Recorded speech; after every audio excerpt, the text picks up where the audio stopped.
And hi everybody, welcome to Into the Grey. Thank you so much for being down here today. So Into the Grey, or ITG for short, is a series of interviews and conversations that are designed for millennials. So our objective is to seek out leaders and thinkers who will challenge us to reimagine what culture could be like in the world around us.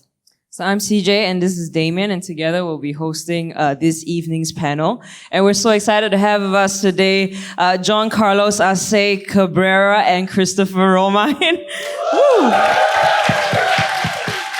Chris is the pastor of Common Ground, an emerging Presbyterian church in New York City. But besides being a church planter, he also speaks and writes passionately about matters of justice, power, politics, and race. He has a BA in political science from Penn State University and MDiv in theology and ethics from Fuller Theological Seminary as well. And JC currently resides in Pasadena, California, where he works for Fuller Theological Seminary. And also, he serves as a lay pastor at his local church. And in his free time, he speaks about social justice and advocates for immigrants. He has a bachelor's in finance from the University of Puerto Rico and worked for years as a banker in New York City. Before, he went on to earn his master's in divinity in international development and urban studies from Fuller. All right, so let's give them a big round of applause. The two of them, if you don't know already, are best friends, and tonight you're in extremely intelligent and fun company. So we're going to start off by asking them some intro questions for everyone to get to know them both. So, question number 1 to both of you, JC and Chris. When and where were you born? I was born in Bayamón, Puerto Rico, tropical island in the Caribbean in 1984 on July 25th. So I was born outside New York City in March 22nd, 1984. So I'm 5 months wiser than this one. Next. It's not true. I'm just kidding. Okay, so both of you, tell us about your parents. What were their names? What were their vocations? And how would you describe them as parents? So my parents are divorced. I'll start there. When I was 12, my parents got divorced. Growing up, my dad worked for a pharmaceutical company, and we moved around quite a bit. And my mom was a stay-at-home mom. At 12, they got divorced. My dad got remarried. I have 2 sisters now, an older brother from their first marriage, or my dad's first marriage, my brother. I wonder if that's thematic to our friendship too, because I think so. Yeah. So my parents are also divorced. They were divorced my whole life. I didn't grow up with a dad. I grew up only with an older sister who was kind of my mom, and my mom who was working in New York City at that time. So she was in corporate America trying to break the glass ceiling that JC earlier invited women to break and for men to move. So what was it like for both of you growing up in such families?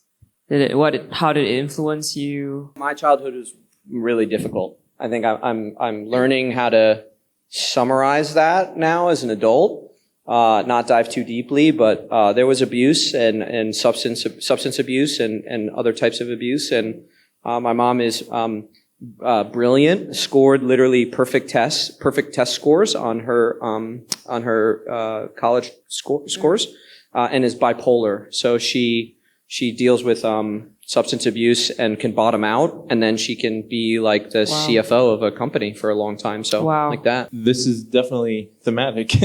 My parents both come from very humble families, or I guess what in the US would be low middle class. And they were the first in their family kind of to break out of this kind of level of poverty in some way. And so I think they were also learning to grapple with the new reality of where they found themselves in terms of job, social, friends that they were making, and trying to learn what healthy relationships look like.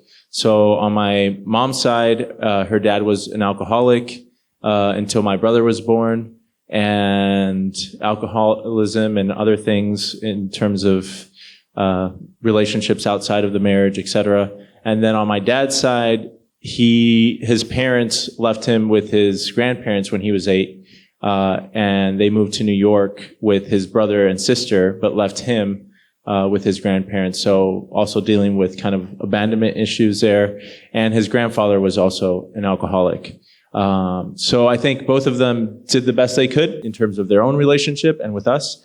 And I'm still grateful for they're both in my life. We have conversations and everything. But I think at the age of 12, when they were kind of still figuring their own lives out, there was a breakdown, and so they got divorced. But they've always been present in my life, and I actually, thanks be to God, have very good conversations with both of them, honest communication. But I think, as Chris was saying, still dealing with how it's impacted my life, and I'm in my 30s and still learning how to cope with some things because of that. Thank you for sharing that. And the next question is for Chris. In later parts of your life, I've heard that you've had a pretty cool conversion experience, that you were living in New York, working, living the high life, and that was when you came to know Jesus. So could you share with us a little bit more about that? So I did not grow up in the faith. I grew up kind of like no real interest in any sort of faith from my family. As you said, I was working in New York. I was actually just at this moment, I was working outside of New York, but living right there. I think I started to ask questions that I've always been very curious. Curiosity has got me in trouble because I can do stupid things in the name of curiosity. In this case, like run. Yeah, like I ran yesterday to try to prove JC that my reconstructed knee could work, and it didn't work. So curiosity. Anyway, curiosity that brought me to my knees yesterday. In a figurative way, kind of brought me to my knees about 8 years ago. I was kind of just doing okay at work, and I had bought into some meritocracy of America and some rugged individualism. And at some point, I was kind of doing all the things and trying all the things and just really unhappy inside. And so I started to ask, like, if I died tomorrow, like, what difference would I have made in the world? Like, does my life have meaning, and does anyone really care about my life?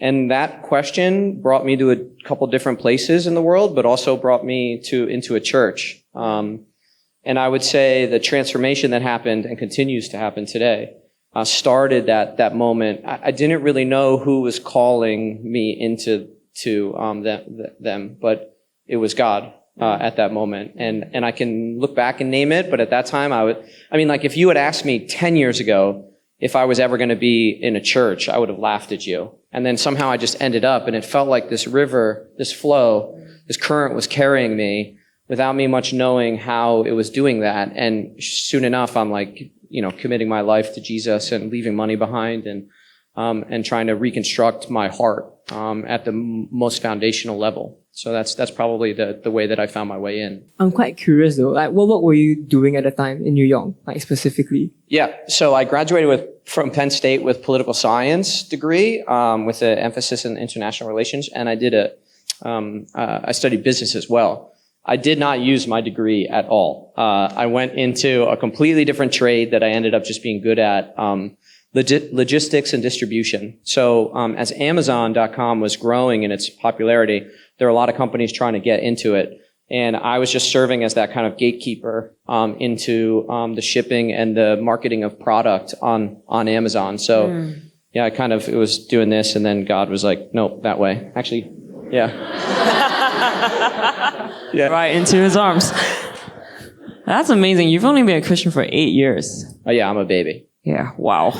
Okay. So JC, how about you? Like, what was your experience like? So my parents grew up kind of Catholic, but not really going to church. And then both of them came into the Protestant church in their early teenage years. And so I grew up in the church all my life. I think when we moved to Italy, we stopped going to church because they couldn't find a community that they felt comfortable with.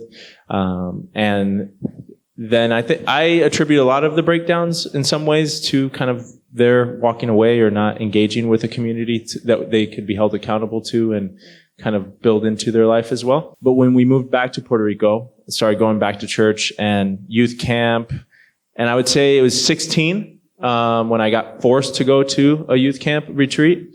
by my mom. My brother had said he was going, and my cousin said he was going, and I didn't want to go, but I had to go because they told me so. My mom told me. And it was that year, it was 2001, January 2001, that I just kind of felt, that this is what I wanted to be about, that I wanted to follow Jesus. And ever since then, just kind of been part of a church and committed to keep growing. So how did the two of you meet? And how did you start becoming best friends? How did that friendship evolve? We met 10 years ago. We were at 3rd and Garden in Hoboken, New Jersey at a cafe. And I didn't really like him when we ended the conversation. That's typical. But yeah, so then he was just starting to explore attending the church. I had already attended at that point, I think, for a year and a half, that particular church, and was part of the leadership team. And so we just started serving together. You were on a couple of teams at the church, and just, I guess, more circles, more interaction, until I think it was kind of the last year that we were both at that church that started to cement our relationship. He came on as a church planting intern, and I was at that point had transitioned from banking and working full time at the church. And so together we helped plant a church in the neighboring city. And I worked very closely with him all the time, and we just started having much deeper conversations about everything. So I lived a certain kind of life that was different than a purity culture type of life in American Christianity. And so I think that my experiences, what I had seen and done with my life previous to that, was very different than what this sort of culture was in this church that I was joining. So I felt often like an oddball, and often, I'll say this, I was treated as one too. I was also tokenized sometimes as like the Convert. Yes, the convert, which I find so much connection in this room too, because like a lot of y'all have Revival Nation is the first place that you've come to start hearing about the good news of Jesus. And so whatever all the good feels that you guys have, I had for this church that I was at home. But JC and I think JC and I talked some real stuff early on, which I appreciated. I felt like JC could field my story and not judge me for it. I felt like JC would listen to me, and that I could cuss and tell as many bad stories as I had to exercise that stuff, and JC was one to listen. And then when I was invited on staff, I think a big component of friendship is going through hard stuff. And church planting is not easy. And we were gathering a church together. It was taking a lot of time of our lives. JC had a newborn and a wife. I was single, so I was all about it. Like I was just doing it from morning to night. And I think really in that moment, we started to fall in love. I would say, we also found love for one another through our love for Cristiano Ronaldo. Mm-hmm. There was this moment, like sports. There was this moment when we're driving down to, JC was like, we were all kind of being cool, like, guys, like, I don't need you, kind of being indifferent. And then one day we were like, you want to go to like a soccer game? Manchester United is in town. You want to go see them? And we're like, yeah, okay, whatever. And then we drove down and talked about how awesome Cristiano Ronaldo is. There was another great conversation, though. Sorry, we're going all over the place, but there was also a great conversation on tithing during that 2-hour drive down to Philadelphia. That's right, yeah. And so I only highlight that to say I think, the sort of superficial or regular sort of life also held very deep conversations and honesty between us. And we were at different points, but open to how the other person could see or help guide each other mutually. So I think a sort of mutuality and trust for each other. And then we moved out to California, went to school together, and then he moved away, and we're still friends. And we're done. Yeah. And following the journey of your friendship, your best friendship, I know that the both of you also both went to Fuller to get your masters. Did you guys plan to do that together? Well, this is interesting. So I feel like the last time we talked about this, you didn't remember this story, but I remember it very vividly because I felt like God was doing something in that moment. But at some point I got into this, look, everyone starts out with a faith, I think, and you can graft into a church's faith or someone else's faith, but at some point you make that faith your own or you don't. But you make it your own. And there was this moment when I was planting this church where I said, not the one right now, the one JC and I were working together, where I said, this thing is beautiful, but it's not going to be my thing. Like, I think God is calling me elsewhere. And so in the middle of planting this church, I'm feeling for the first time God's voice really be like, I'm bringing you somewhere else, which is, I think, awkward and weird. And then I started applying for seminaries while planting a church. And I didn't know who to talk to about that. So I was keeping it to myself, both the excitement and the fear. And finally I told JC, and I expected him to be like, dude, like, what are you doing? But he was like, man, why didn't you tell me? Like, this was awesome. Like, I would love to have gone through this process with you. So then he started going through the process, and my version of events, there's always two, is that I remember sitting on the stoop of the office and being like, I'm watching the gears move in JC's head, like, I want to go to seminary, but I can't because I have a kid at home and my wife is committed to New York. We're all kind of here. And I was like, you can do it, man. And it was kind of elbowing him. And I would say, then JC ended up at seminary before I did. So when I got out to Fuller, people were like, oh, you're JC's friend. And I'd be like, no, man, like, he's my friend and I should know you before. Yeah. So it was but we went out together, and then we probably saw each other like every day and talked and prayed and read the Bible together with these two pastors, and really forged a new level of friendship that. Okay, just a follow-up question to that. So because Fuller sounds pretty cool, so I'd like to ask, did your time at seminary change your version of Christianity, particularly in the area of, social justice? Yes. The short answer, I think, is yes. But I think, the funny thing, perhaps I would say, is that, right, God uses everything in our life, whether we're aware of it or not. And so seminary, I think, was a catalyst to awaken kind of things that had already been brewing or happening in my life, that I didn't have words to name it, or that I didn't have examples of people who were doing it, or people who read the Bible that way, or that felt committed and felt so strongly and that I could look up to. So I kind of always, I tell this story of growing up, when my parents lived in when we lived in the Dominican Republic. At that point, that country is a very poor country. And because of my dad's job, we were, very well off. But my parents chose to go to church like an hour and a half away, where kind of, let's say, normal quote unquote people went. And most of the kids were wearing their like one pair of clothes that they owned and that they would wear to go to church. And so growing up, my experience, or the way that my parents kind of taught me and my faith, was always that God was kind of amongst the people. And then there's another story that really marked me when I was like 15, which was, we were eating outside of a restaurant with my dad, my brother, and I, and this woman came asking for money. And my dad said, oh no, sit with us and order whatever you want on the menu. And she's like, no, she felt she couldn't do it. And she said, okay. And my dad said, okay, sit next to us and order whatever. She sat down, and long story short, they kicked her out, the owners of the restaurant. And then my dad said, well, if she can't eat here, I can't either.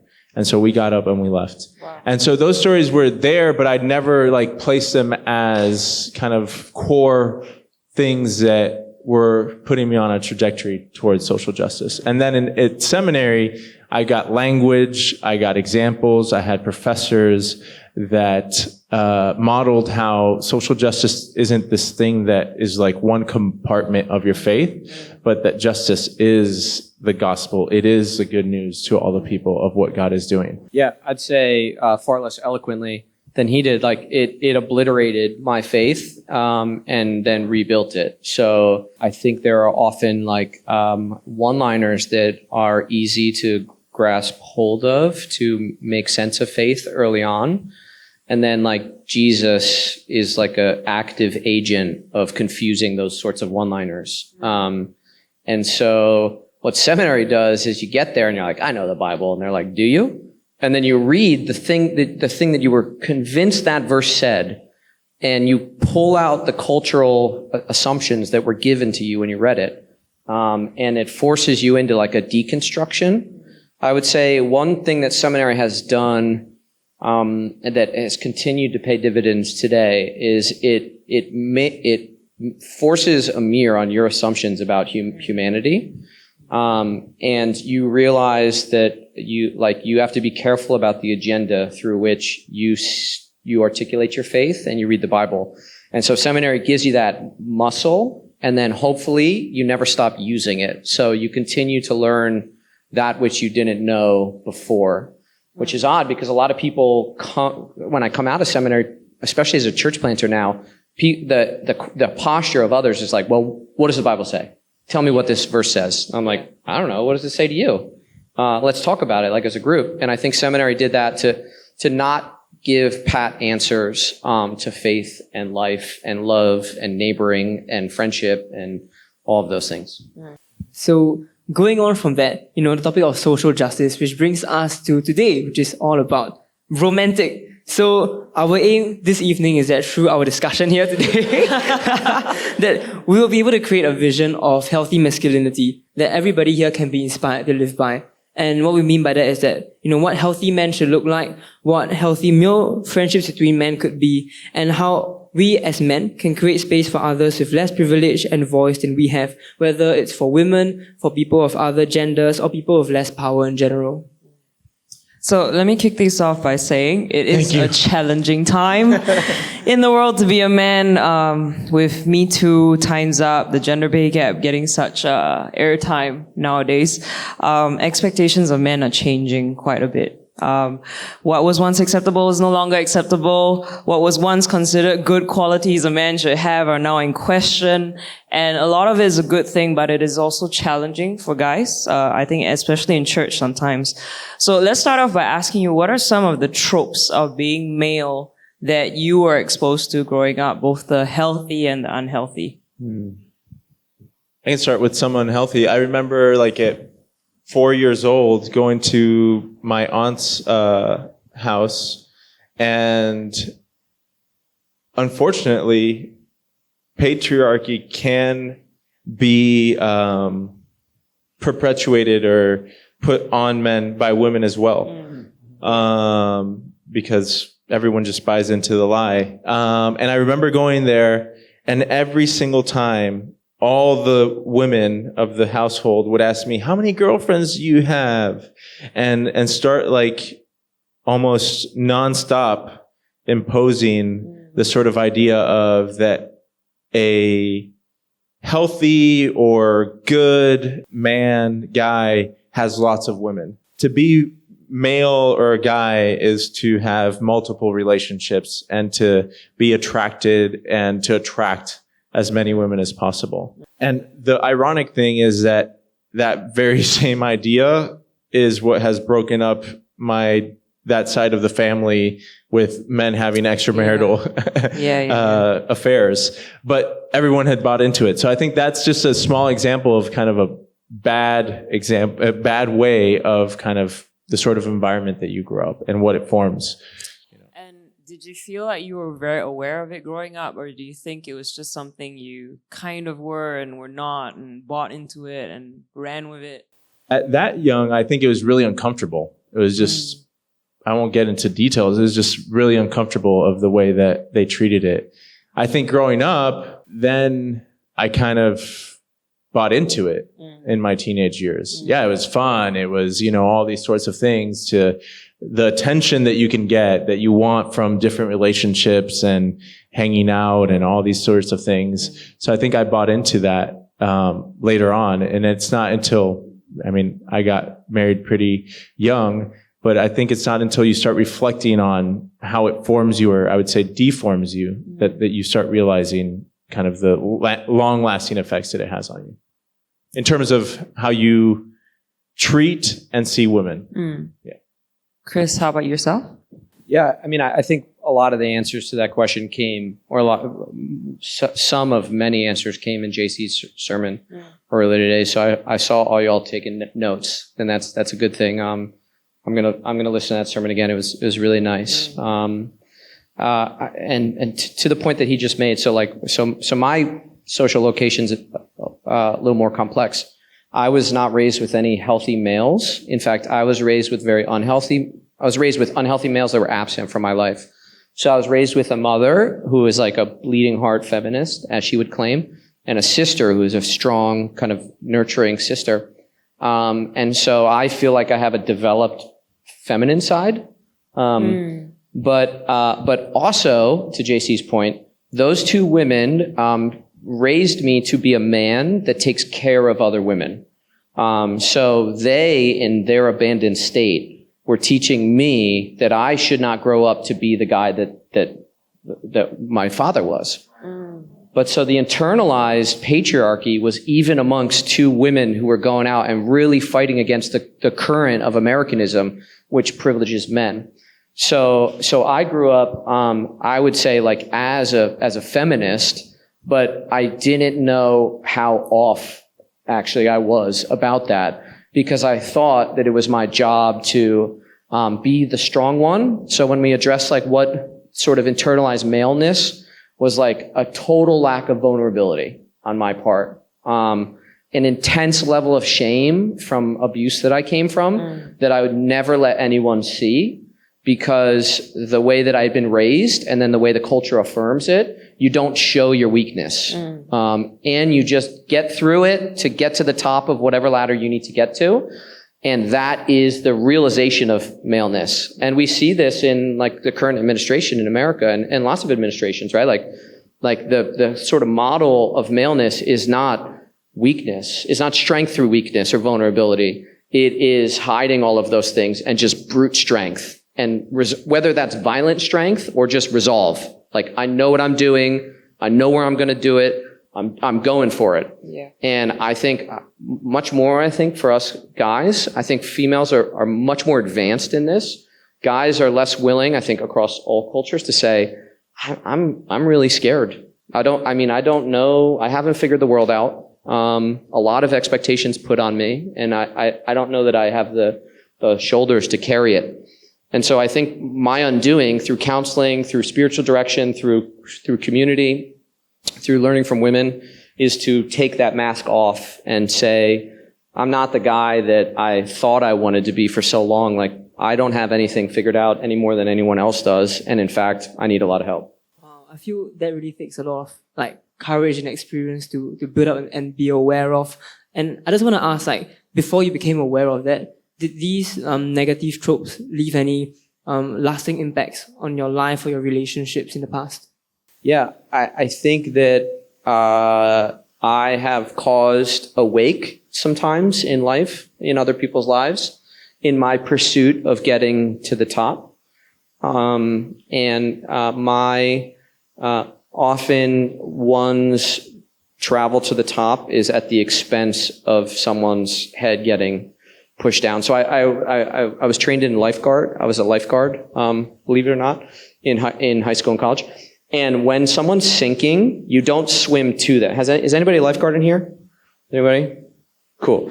So when someone is drowning, you don't swim to them because their instinctual movement is to grab hold of you and push you down underwater. So what you do, and you even learn tactics to kick someone away.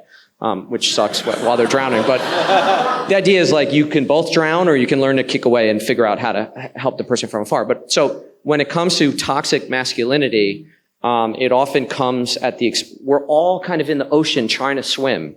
And males are often privileged to be the ones to push someone else down and stand up to look as if they know how to swim. But there's a sea of people under, like, that are hurting as a result of that. So I would say yes, in my personal relationships, there were some expenses that were paid on my pursuit up.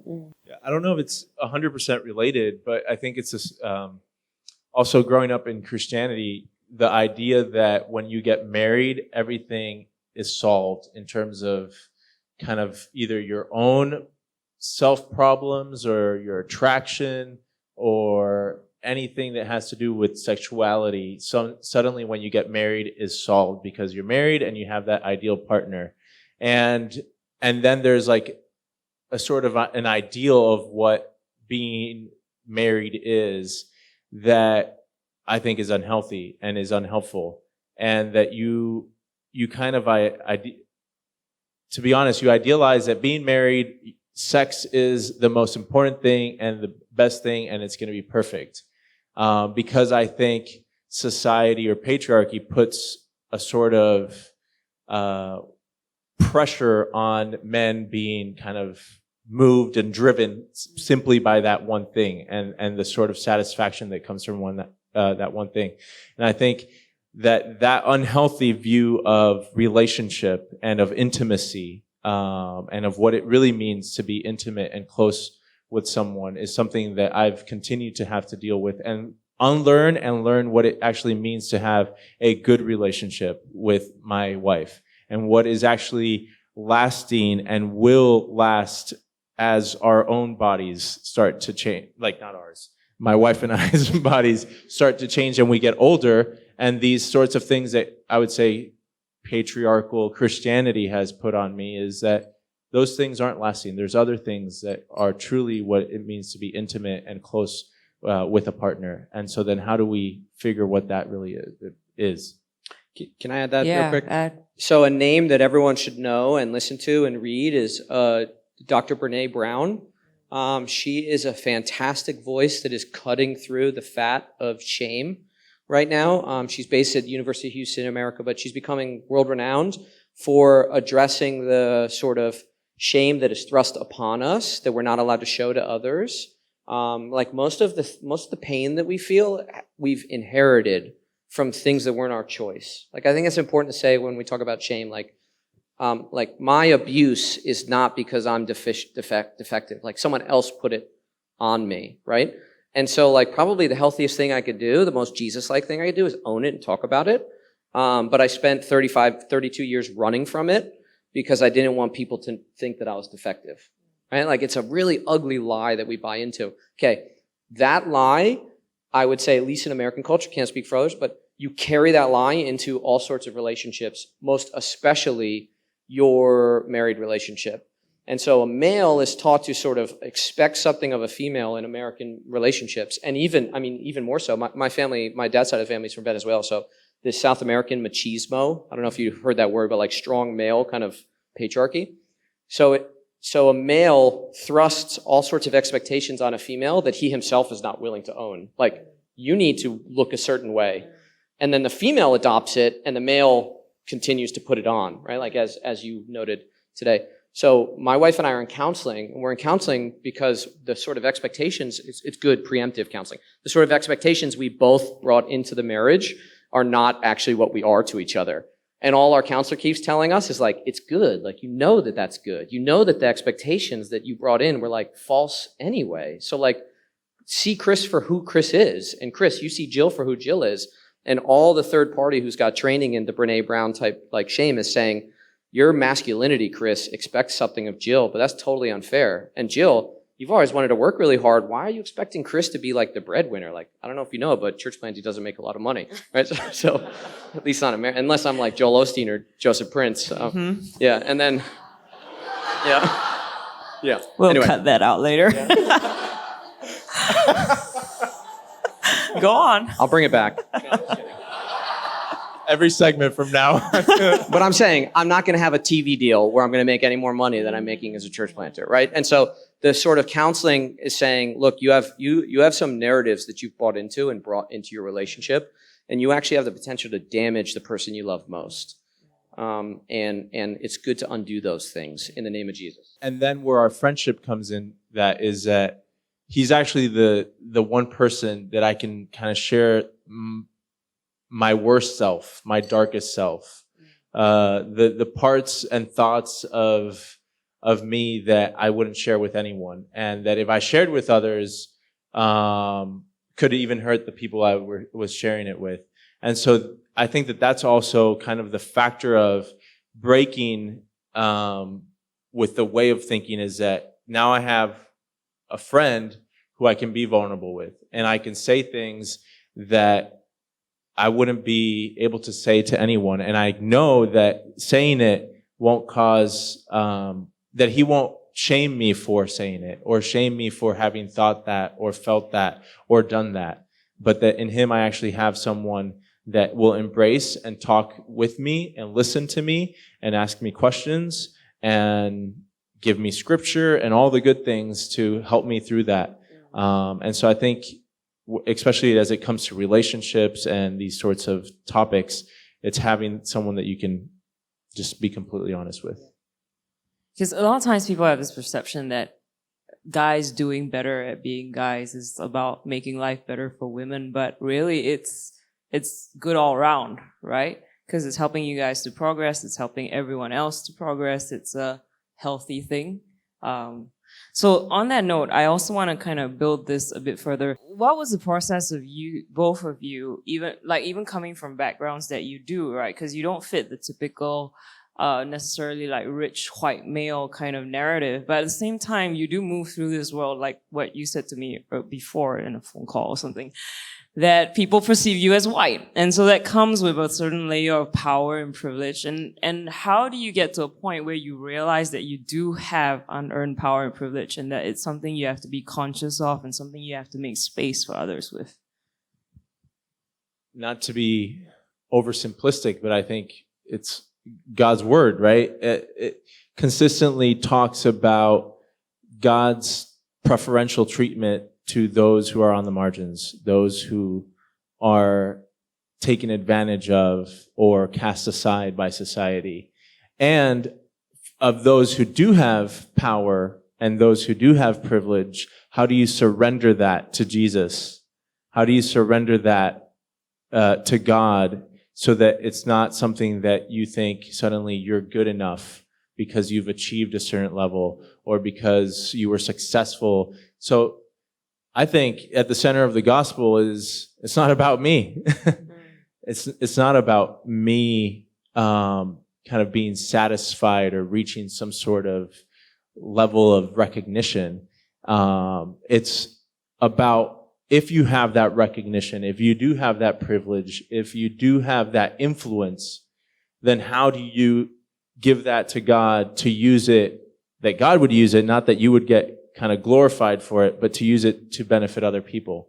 And that's, I think, as you were saying earlier, in terms of how things are shifting and men, there's a lens on men or whatever. I don't care. Put the heat, like bring it, because what guys need to understand is, and what we're talking about is, you don't have to fear. What you have to be is humble enough to recognize that, yeah, you didn't earn it. You didn't do half the stuff. You know, when I got promoted in the banking industry, there were women around me that were just as smart and smarter than me and better than me. But a lot of times, just bosses and people are, hey, let's listen to that guy. You know, he has certain GPA or whatever. And so it's about letting go of that, or you have to recognize it, right? In order to let go of it in a healthy way. But I think the problem is most people don't want to. It benefits you. It's easy. I mean, that's easy. Can I add something? Yeah, JC said it's not about me. And I ultimately agree with that. I would say we can use our own stories to connect to someone else.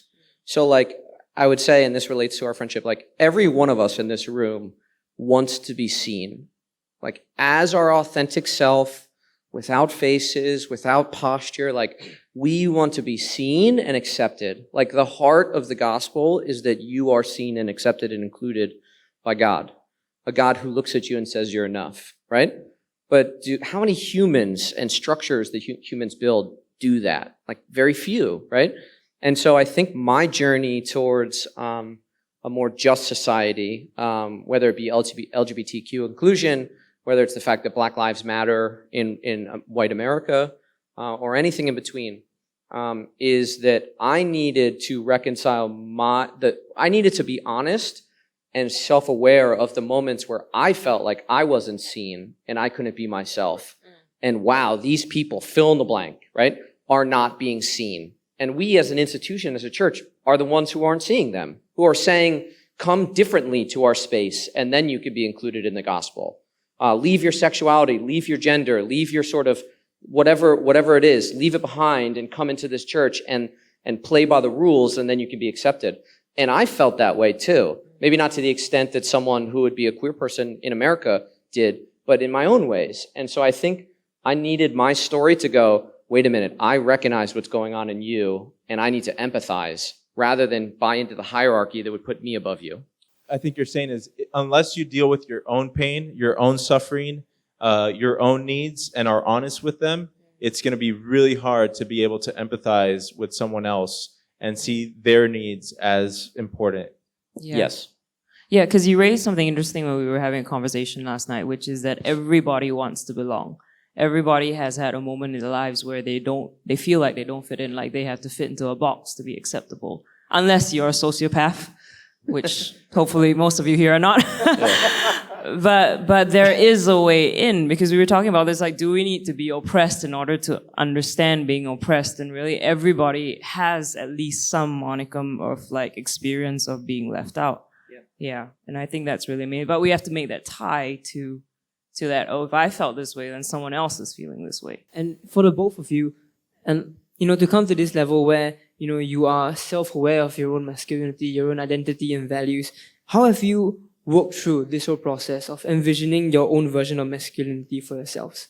Were there any like milestones or people, practices in your life that have helped you get here? I think I'm working out my masculinity with JC and like learning through vulnerability and honesty. I think good friendships mutually change. So like if like your best friend should change you, you should look more like them or at least understand their plight. And JC and I think like have just been like going deeper and deeper from like the way that we love each other to the way that we love our partners, to the way he loves his kids, to the way I love my dog, to all these ways.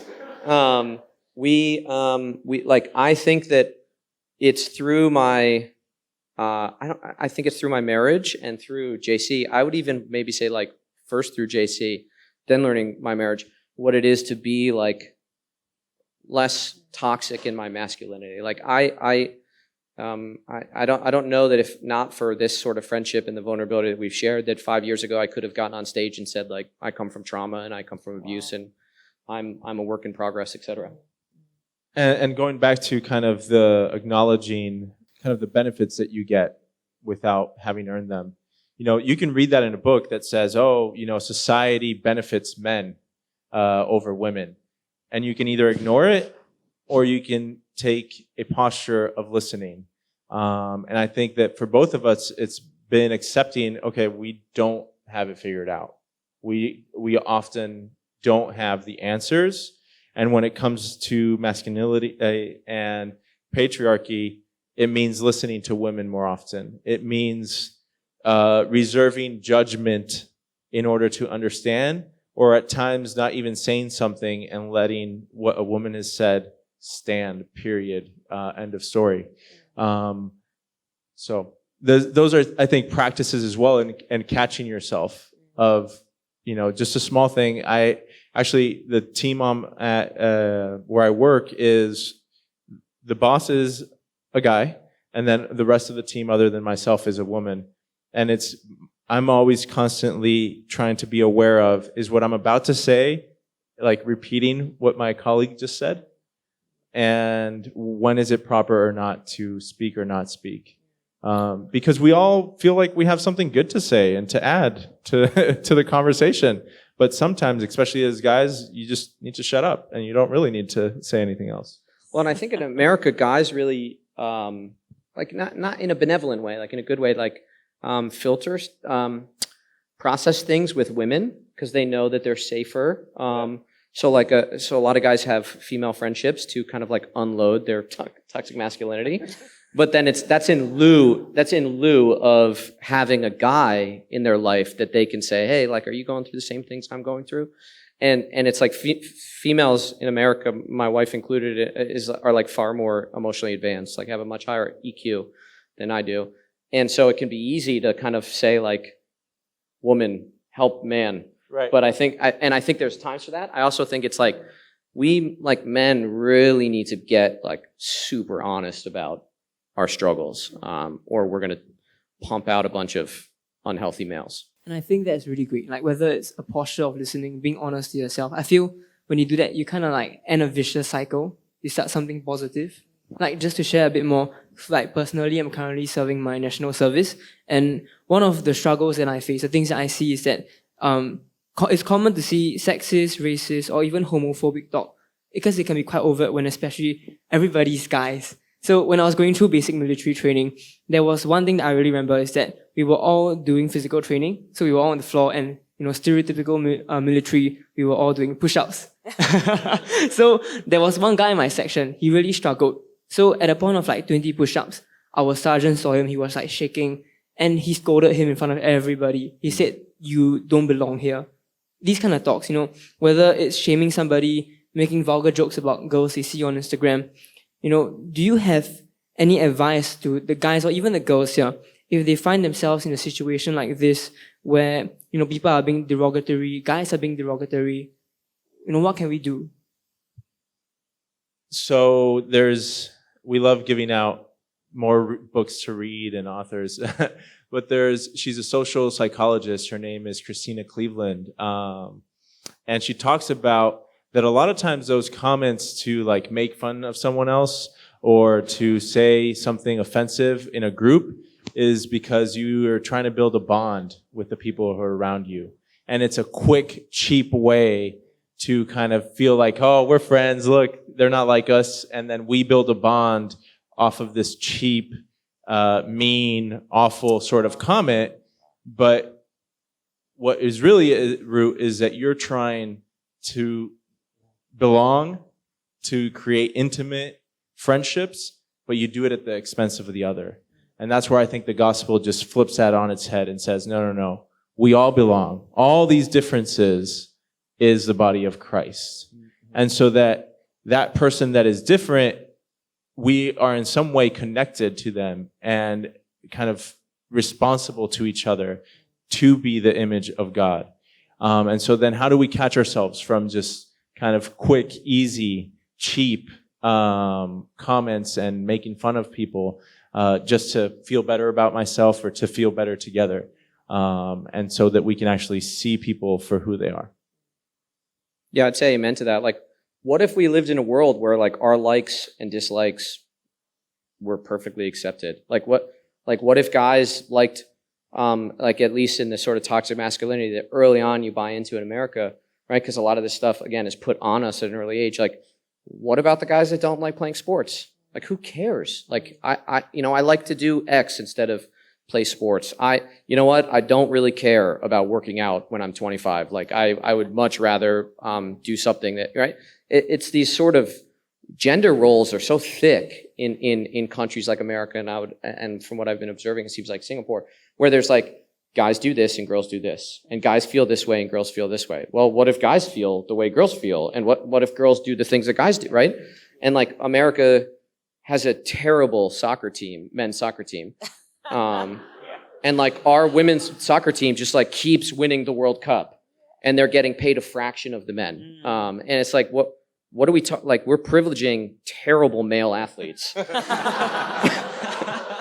over females that are just kicking stuff, doing well. So I think it's learning to like ungender those roles and expectations for male and female, and just let your friends just like what they like and like do what they want to do, and not judge them for how masculine or feminine those things feel, and just accept them as a beautifully, wonderfully made child of God. So off that, then I think just to help some of them here, like what should they do when they're in groups like that? Because, when does it become, like you want to take a stand, and if you don't, like sometimes it's not wise to take a stand, but if you don't take a stand, it starts to bleed into you as well. And like, yeah. Yeah.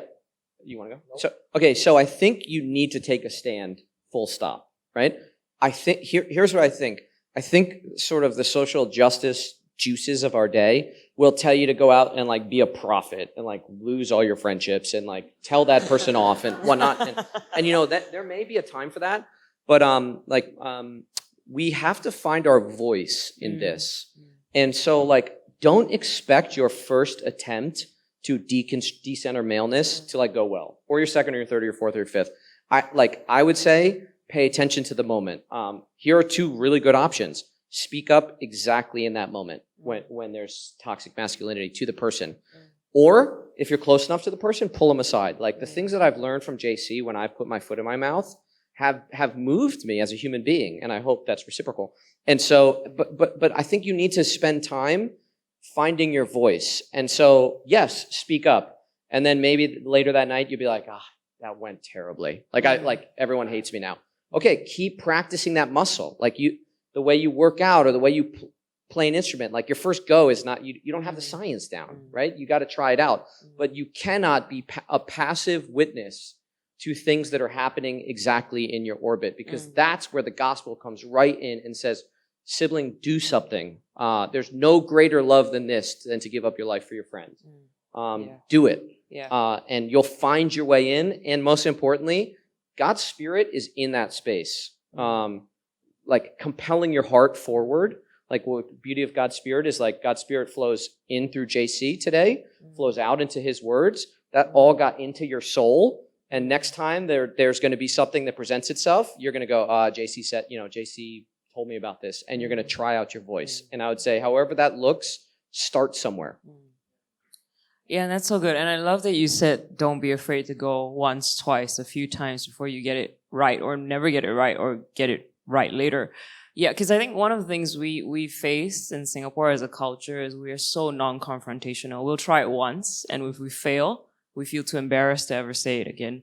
And so I think that's why here it's been so hard to kind of get traction with like moving things forward sometimes.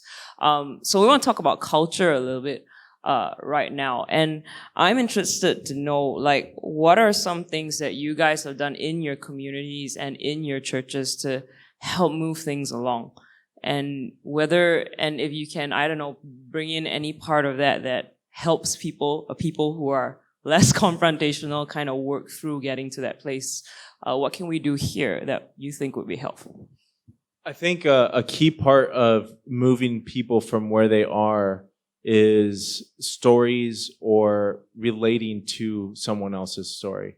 So at my church, a Spanish-speaking immigrant church, primarily from Central America in the United States, with the current environment on immigration, that, by the way, isn't just to Latinos or people from Central America, but also impacts Asians greatly. There's a lot of Asian undocumented people in the U.S. who are affected by these laws, although the kind of national narrative focuses on people from Latin America.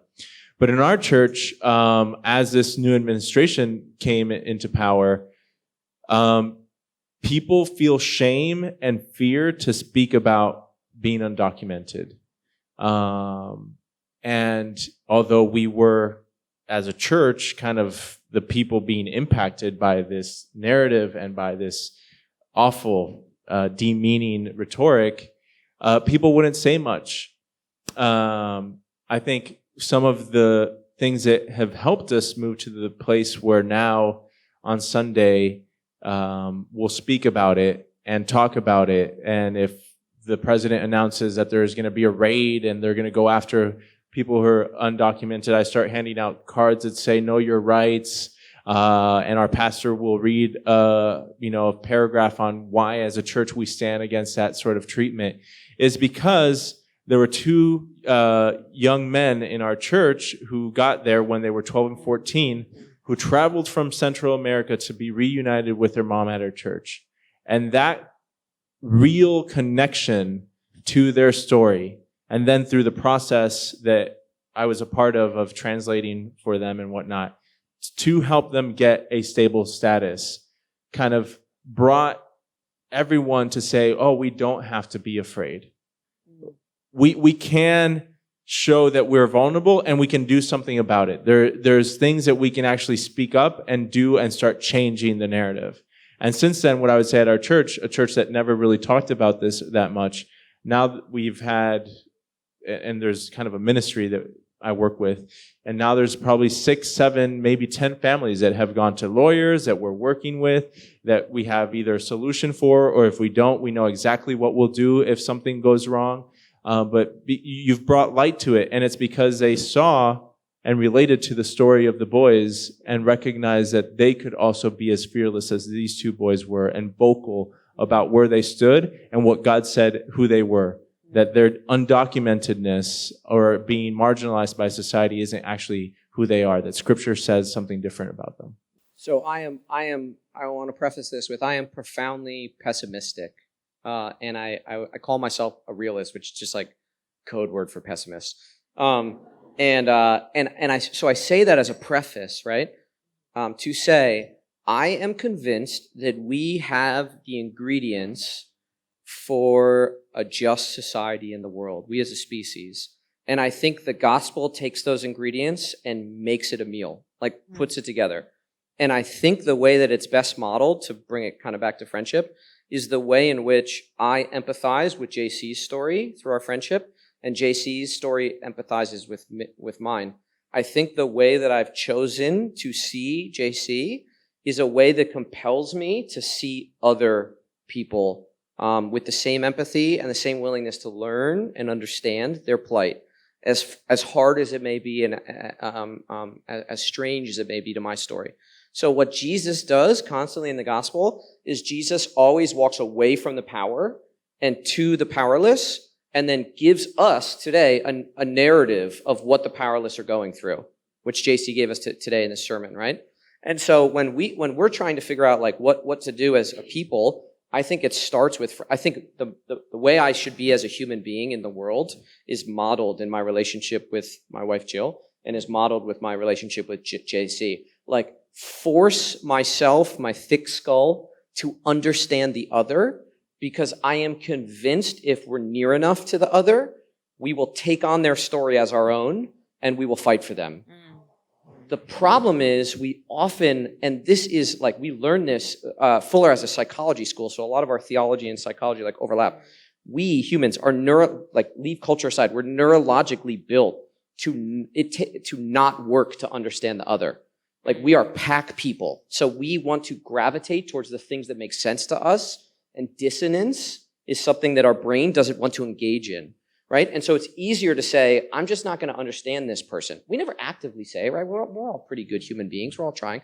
And so I think to answer your question is, I have learned crazy things as a pastor to people on the margins in New York City, a predominantly queer congregation I have now. And I'm straight and I'm cisgender, as in I relate to my sexuality, to my gender. And there are plenty of people who come into my midst that don't. And I'm telling you, it's difficult. Like, I'm admitting, like, it's hard to understand some of the stuff that I'm being told. I'm also looking at a child of God that God is smiling at, and listening to God break open my heart, go, no, you need to understand. You need to hear this story, because it will move you. And I think that we all have the capacity. Donald Trump, like, everyone has the capacity to take on the plight of the powerless if they can deal with their own story and connect it to another. Like, that, it is like so foundational and so simple, but we never, ever, ever do it until Jesus does that for us. To bring it back to front, do you remember what our conversation was like in your apartment at Fuller? Remember Black Lives Matter? Yeah. Do you want to tell? No, you can. Yeah, so there was a shooting. So I always tried to graph. I was brown. I've been brown in white America. Not brown enough to be brown, not white enough to be white. I was always honorary white person. Okay, so liminal space. So the power that I adopted early on was trying to fit into whiteness in America. Like, I was dying to like try to be normative culture, until God was like, come on, dude, you're not. Like, I made you your color and in your place, and like own it, and then connect to other people, right? So there was a huge shooting that set off the Black Lives Matter movement in America, and I just could not connect with that story. And JC came in and was trying to tell me, like, dude, you got to connect with this story. And I'm like, no, like, give the cop the benefit of the doubt. And he's like, but bro, like, I've been through it, like, you've been through it, like, trying to like will it out of me. We were yelling at each other. In fact, No, I was yelling. No, you went to leave and I tried to get you to stay. You stayed a little bit and then you left. Yeah. But like, it was a yelling match, more of me yelling at him. What the poison that I needed to come out there was that I couldn't, because of my own pain, connect to that story. And then my friend came along and said, that story is your story. Start seeing yourself in the face of that person. And something shifted. Like, I mean, it's a gospel thing. Like, overnight, I was like, yep, okay, Black Lives Matter. Like, I now see what's going on. And now I'm starting to talk to other black folk who are like, yeah, dude, like, this is my experience too. And suddenly people out of the woodwork are finding safe space to say to me, this was my story. And so that can happen with undocumented citizens, which JC's going through in his church, can happen with queer Christians that are coming to my church, like people who I might have thought a certain thing about a couple of years ago and are now saying like, dude, I love Jesus and I love my partner. Can you hear me on that? I can't go to any other church. I can't put my hands in the air and worship. I can't pray. I can't be prayed over because I have a partner. And that's got to break. I mean, that's got to break a heart. And it's interesting to say that because the next question we were going to ask was about biblical interpretation and how that poses a problem, or at least in my mind for a very long time, that it's a problem for church to progress here because we still hold to the same, like, women are the helpers, that the typical stuff that we grew up with. But what I'm hearing is that the relationships are the problem because the relationships, not having relationships and conversations is the thing that are stopping us from reading the Bible differently. And looking at the Bible differently. Like, we get into this conversation very often, Estella and myself, like, that we have a little bubble here in Revival Nation, which is because we can start the culture, we can influence the culture, we can start fresh. But when you're dealing with kind of like a massive system, like, and you're trying to tell people you need to listen, you need to have relationships, I mean, how do you get from, I don't know where you guys were at, like, yelling match, and like, okay, I'm going to listen now. You know what I mean? Can you shorten that question? There's a lot of places I can go with that. What are you ultimately asking? Oh gosh, I don't know what I'm asking. Maybe I'm like you. I'm like a realist and a pessimist sometimes. Like, can that happen really? Yeah. Like, and how do we get to that place? But I mean, to hear you guys say you were shouting about it and you got to that place, I mean, that's hopeful. Because she was also instrumental in helping me get to a place where I used to think, oh, you know what, I'm colorless. I don't care about the color of the skin. And she's like, no, you gotta listen to me about this. And we had that conversation and we kind of we didn't yell at each other, but yeah, you know. Toxic masculinity. Yeah. Yeah, women, we just sit down and talk it out. Again, I don't want to make it so much about this, but I think it's, at least I find hope in each story, right? Each person in this room represents a huge celebration, a huge blessing to everyone else who's in this room, right? And we didn't get here overnight, but we want to celebrate each person individually. To use another example from my church, but where there's still people who there isn't really an option for them. But we've had stories. We have been able to move. And where there isn't kind of a final solution, we have at the very least something in place to do something about it. And so I think it's about finding hope and glimpses of hope and holding on to those until we can kind of get to the next one. Because, yeah, if you're in this like justice environment, I mean, most people who are activists, community organizers who are trying to move kind of culture, society to something that's more just, burn out. They just burn out. And I think that for us, the key is our faith. What can sustain us in this work is that we have hope. Because we have hope in a God who died and resurrected, that overcame death and resurrected. And so we have hope that in this death or in these moments of death that we encounter, that we know there is a future. We know that there is a future where there is life. And so I think as people of faith, we have to hold on to our hope and in order to continue to tell the story. Yeah, fully disagree. No. No, I affirm that, and I'm super passionate about this, so I'll try to keep it to like 60 seconds. If we stop fixing on the solution, and start realizing that we're called to the work regardless of the outcome, then we aren't let down when the system crushes us. Like, so I think the part that I really connect with in the Jesus story is like is God put on skin, right? And did all the things that we did better, and still got crucified by an empire, like embarrassed and shamed on a cross. And how many friends did the dude have? Like the Son of God lives for 3 years and ends up with 11-ish friends. Really like 9. Like one sent him to the cross, and one was like, nah, I don't know that dude, right? And then we're like 2,000 years later, like, but we got to take down the systems. And I think Jesus is speaking gently into us, like, did you see me win against Rome? Like, did I free the slaves? Did I make men less patriarchal? Did I free women? Like, no, the answer is the systems can still work, but we're called to it. And I think the word that you said was glimpses. We can invite and will glimpses. Now, here's where I would say we would do it. Number one, in our friendships. Like, I think that, I don't think that this is like narcissistic to say. I'm not trying to make much of it, but like our friendship is a glimpse of the kingdom, like the reconciliation, the sort of peacemaking that we're fighting for.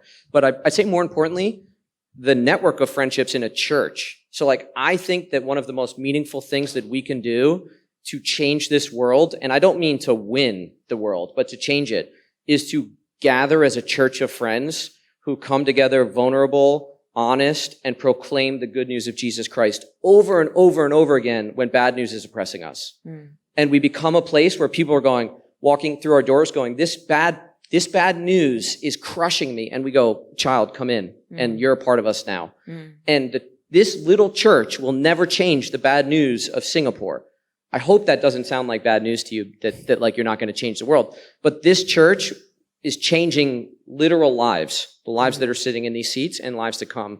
And I think that is our battle. Like, we win through making people know that they belong and for being seen and seeing others. Like, we put me up against a wall, I will die for that, and probably will. But that is a life well lived. Well, we're going to throw out the rest of this. Okay, so let me pull it to, because you're obviously changing a lot of hearts and minds even as you're sitting here talking. So let's pull this down to the ground a little bit more and talk about like, what can we do relationally? Like, what can we do when we go back from here to like deliberately build up male friendships, build up friendships, conversations, mentoring, getting involved? Because even as you're talking, obviously, like, I think one of the factors is you're getting involved in doing something together that is kind of pushing those boundaries of your heart open, right? So what are some stuff that they can do amongst the guys to really build up those friendships? So I would give you 2 church-related things that you could do, and then a human thing. Okay, so there are 2 major powers in American culture right now. Hypersexuality, and shame. So shame around sex and identity, and shame around finances. What we do as a church is we talk very openly about money. Like, I tell people how much I make. I make $74,000. I have $120,000 in student debt. My rent is X, like all these things, because it cuts through a culture where you don't talk about economy, so that everyone goes, wow, like, I feel terrible. I feel terrible about my income. I had no idea. You feel terrible. And like, now we're talking about it.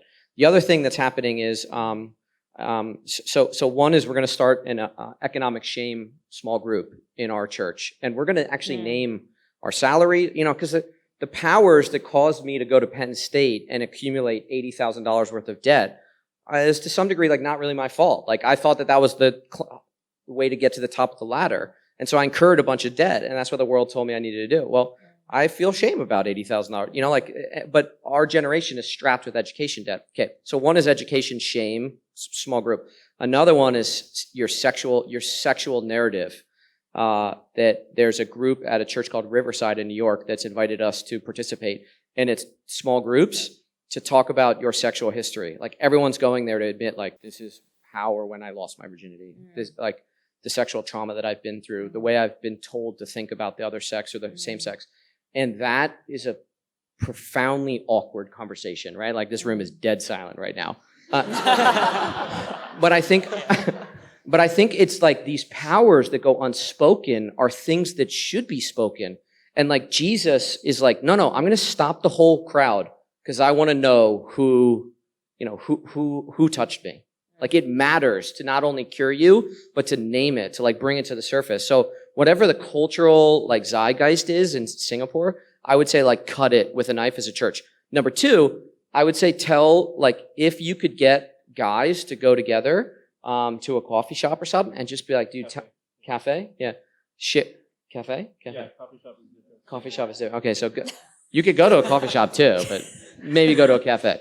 So go to a cafe and tell each other stories. Like maybe not day one. Day one's not going to be like, man, my mom hates me. Day one will be surface level, but like the commitment to learn someone else's pain. Because when you're like, man, that guy like flies off, like has too much of a temper. Maybe that guy was abused. And his first reaction is anger. Maybe a guy shows no emotion. Maybe it's because the parents or the culture shame that person from feeling. So like, I'm convinced that guys can understand their stories if they create vulnerable intersections with each other.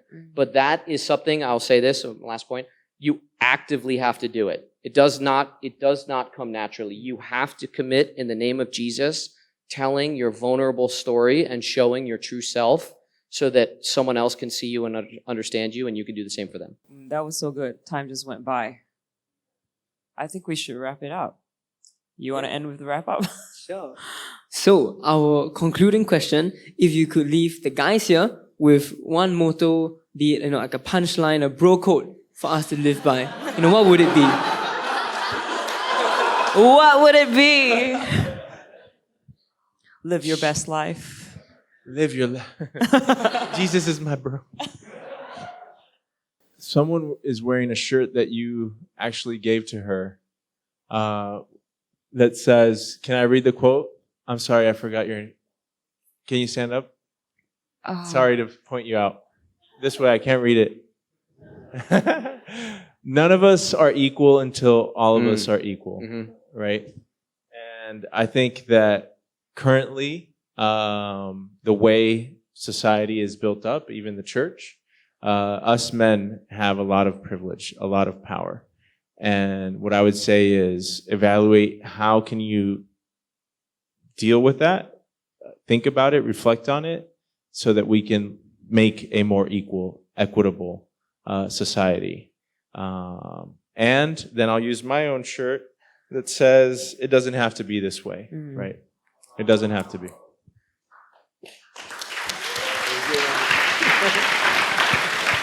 And with that, we have come to the end of the interview segment. So let's give Chris and JC another round of applause.